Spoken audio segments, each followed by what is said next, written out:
Hello, dear students. How are you doing? This is another opportunity to learn English here on Pan Edutainment. I am Teacher Jasper, but if you are a new student, you should subscribe to our channel in order to get our lessons each and every day. Are you a new student here? If you are a new student, you are going to do that before we start our English lesson today. Are you going to subscribe to our channel? Have you just subscribed to our channel? Try to do that as soon as possible in order to start the class. I am going to wait for you for 2 seconds in order to subscribe to our channel. Muri make ngiye kugutegereza gato amasegonda abiri ukande kuri subscribe kugira ngo dukomeze. 1 second, 2, good. Now we are going to fly. Twagurutse rero. These are Kinyarwanda proverbs. You are going to change these Kinyarwanda proverbs into English proverbs. Have you understood what you are going to do now? Hindura iyi migani mu Cyongereza. Change these Kinyarwanda proverbs into English proverbs. But before teaching you this lesson, this is a good lesson. You are going to enjoy it. You are going to change these Kinyarwanda proverbs into English proverbs, right? But before teaching you this lesson, I would like to show you our today's expression. This is our today's expression. Iyi ni imvugo y'Icyongereza y'uyu munsi. To be back on your feet. Do you know the meaning of be back on your feet? Oh, Janet is back on her feet after that illness, or after her illness. Do you know the meaning of be back on your feet? To be back on your feet is to become healthy again after an illness or injury. That is to be back on your feet. My friend, are you back on your feet? Umuntu yakubwiye ngo I am back on my feet. Cyangwa niba ubajije umuntu uti are you back on your feet? Umubajije uti ese mu by'ukuri uri gutora ka mitende, uri koroherwa, uri kugerageza, uri koroherwa. Ese nyuma y'imvune, urugero umuntu warubizi ko yavunitse kubera impanuka, ukuguru kwa ntabwo kwashingaga cyangwa ntiyashingaga, icyo gihe uzamubwira uti are you back on your feet? Ese uri kugaruka mu buzima nyuma y'impanuka. That is to be back on your feet. Koroherwa nyuma y'impanuka, nyuma yuko uvunitse cyangwa se indwara runaka. So to be back on your feet is to become healthy again after an illness or injury. That is to be back on your feet. Ushobora kumbaza uti teacher, are you back on your feet? Kubera ko waruzi ko nagize ikibazo cy'imvune cyangwa se indwara runaka. Icyo gihe nzakubwira nti yes my dear, I am back on my feet. Janet is back on her feet. We are back on our feet. On our feet. Feet niki ni ibirenge nyine. Nibyo feet. Nuvuga ngo foot ni ikirenge kimwe, feet ni ibirenge kuba utangiye guhagarara mu gihe wari wararembye cyangwa ufite ikibazo cyo kuba utabasha kugenda. That is to be back on your feet. So are you back on your feet? You are going to tell me that. If you have been sick, niba wari urwaye, ushobora kumbwira uti teacher, I am back on my feet after a long time having malaria. Nyuma y'igihe kirekire mfite malaria, now I am back on my feet. Good. Are you back on your feet? So verb is to be back on your feet. Ushobora kuvuga uti I am back on my feet, maze koroherwa, ubu meze neza. You are back on your feet, umaze koroherwa. She's back on her feet. Kuko ari igitsina gore, tuzakoresha she's back on her feet. He is back on his feet. Kuko ari umugabo, he is back on his feet. We are back on our feet. They are back on their feet. Fantastic. Good. So now we are going to get started with our today's lesson. But I have 3 announcements that I want to tell you. I want to tell you these 3 things before we start our class. Mbere yuko dutangira ishuri, please try to understand this. Gerageza usobanukirwe nibi ngibi ngiye kukubwira. First of all, you should come and register yourself to here at Special Modern Language Center. This is a class, this is a school, this is a center that can help you speak English very quickly and in a very fluent way, in a very good way. So if you really want to speak English very well, tugufitiye ishuri ryiza ryitwa Special Model Language Center. It's a very good center that can teach you English, that can help you understand, lift up, or uplift your English language. Good. That is one. The second, so far we are preparing a very wonderful book for you. Dufite ibitabo bitandatu. Kizaza ari cya karindwi kije kugufasha kugira gute kuzamura level yawe. Niba ushaka package y'ibyo bitabo, if you need a package of those books, please don't hesitate to contact me or to call me. Good. The third announcement is this one. Itangazo rya gatatu, we have a Zoom class, dufite ishuri kuri Zoom. Wherever you are, we can teach you. Aho uri hose dushobora kukwigisha.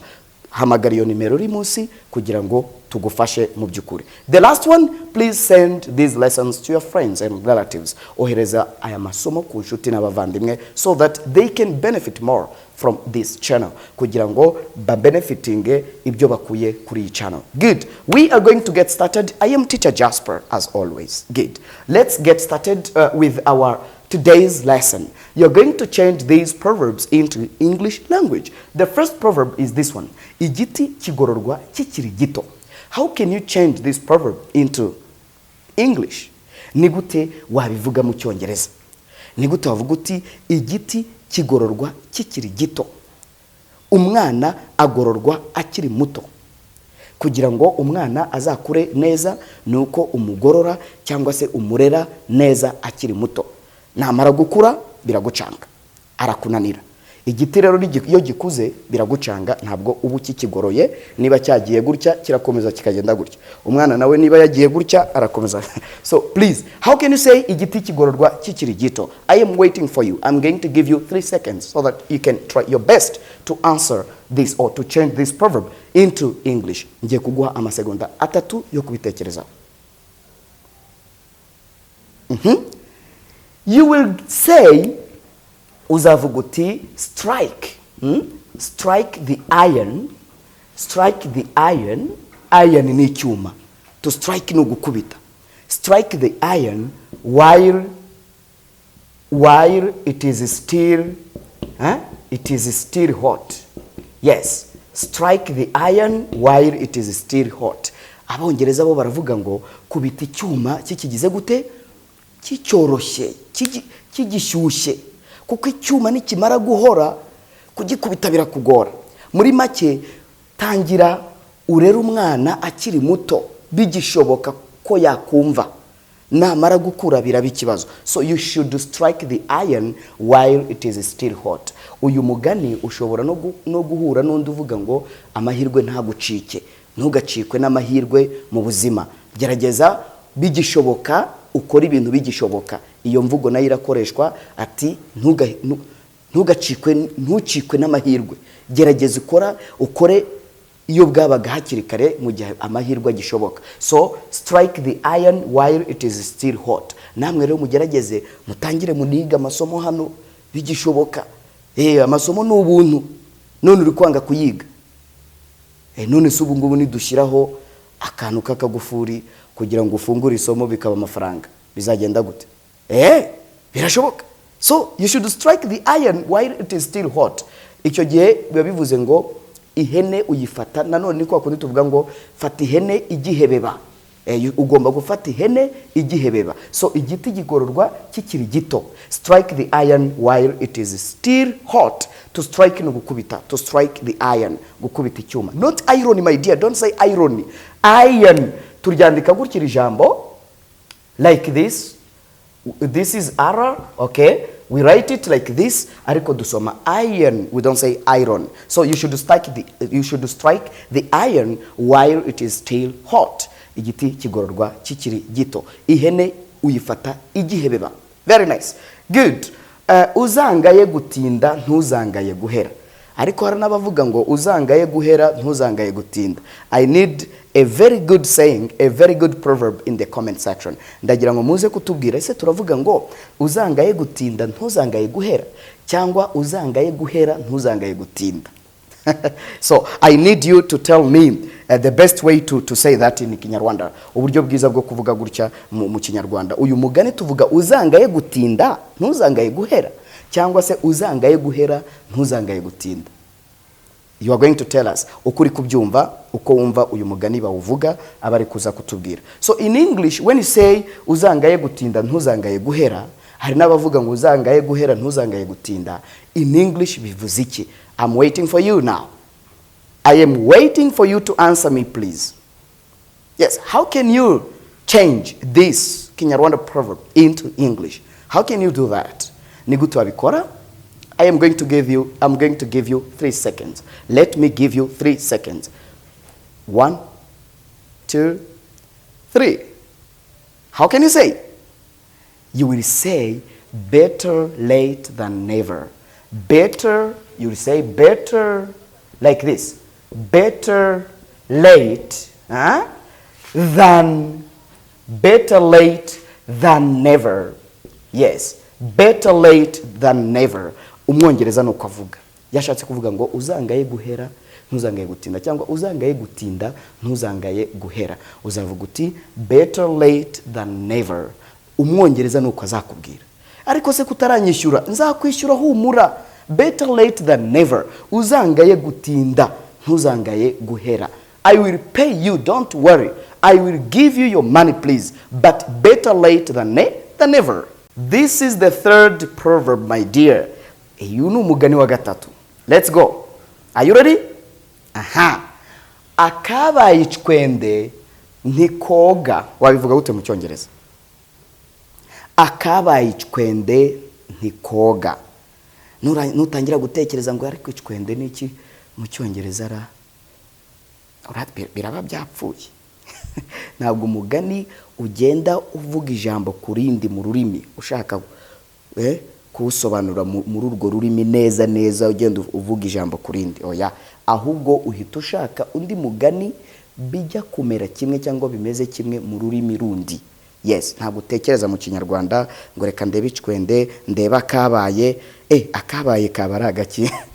So in English, when you say akabaye icwende ntikoga, I am going to give you 3 seconds in order to give me the answer. If you fail, I am going to do it myself. Ngiye kubyikorera nibikunanira. Good. Let me give you 3 seconds. Okay? Are you ready? 1, 2, 3. Akabaye icwende ntikoga.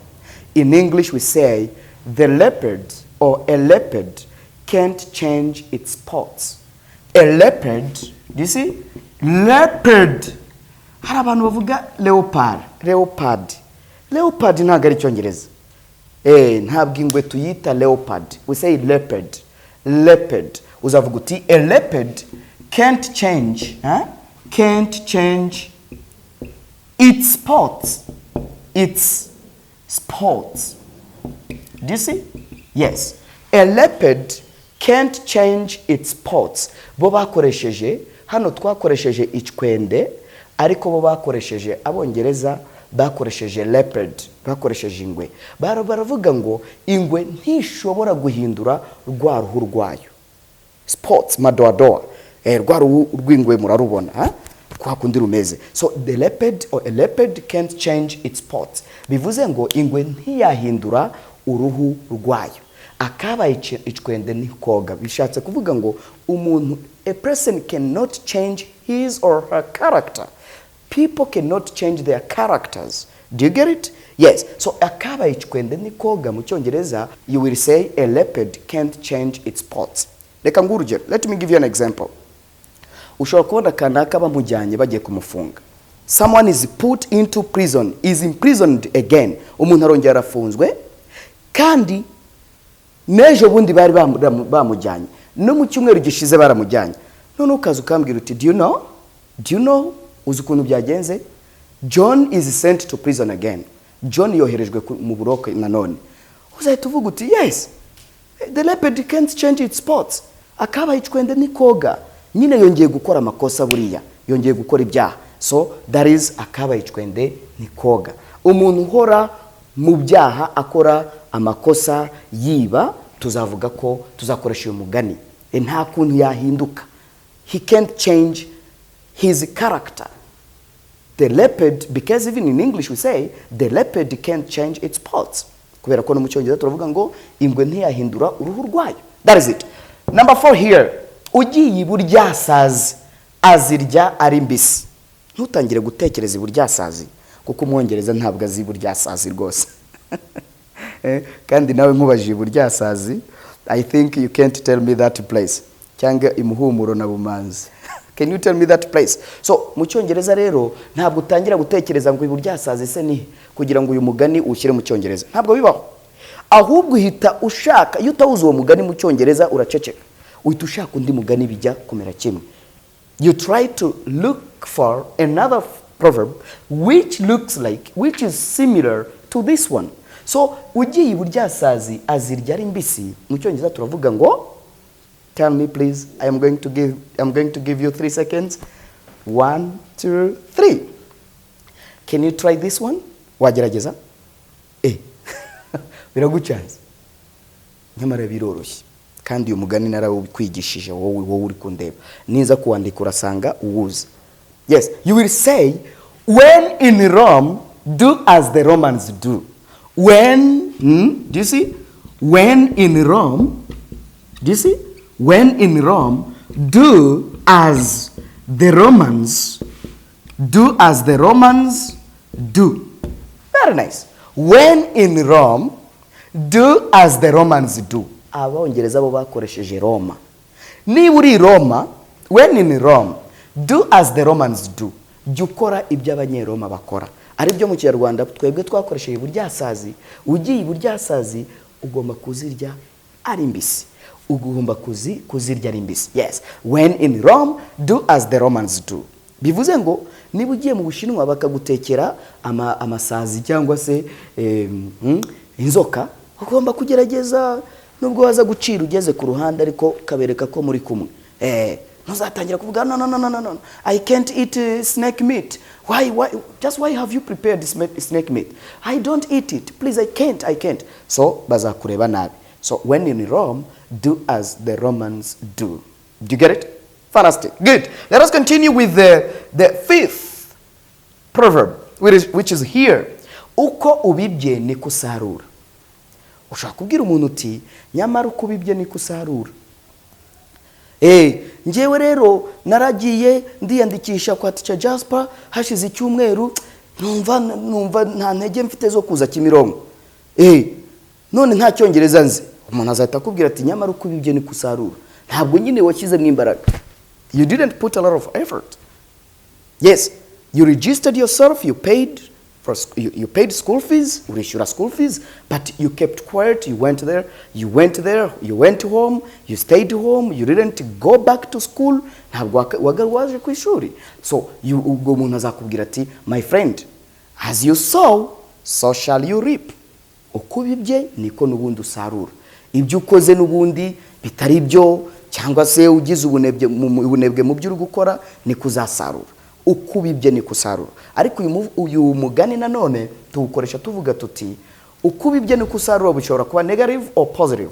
Bishobora kuba mu buryo buri negative cyangwa buri positive. Urugero, ushobora gufasha abantu ariko nawe bakazagufasha. Wabibye neza usaruye neza. Ariko ushobora nanone gutsikamira abantu cyangwa kudakora ibikwiye, ubibye nabi uzasarura nabi. So in English we say uko ibibye ni kusarura, niko turavuga ngo as you sow, so shall you reap.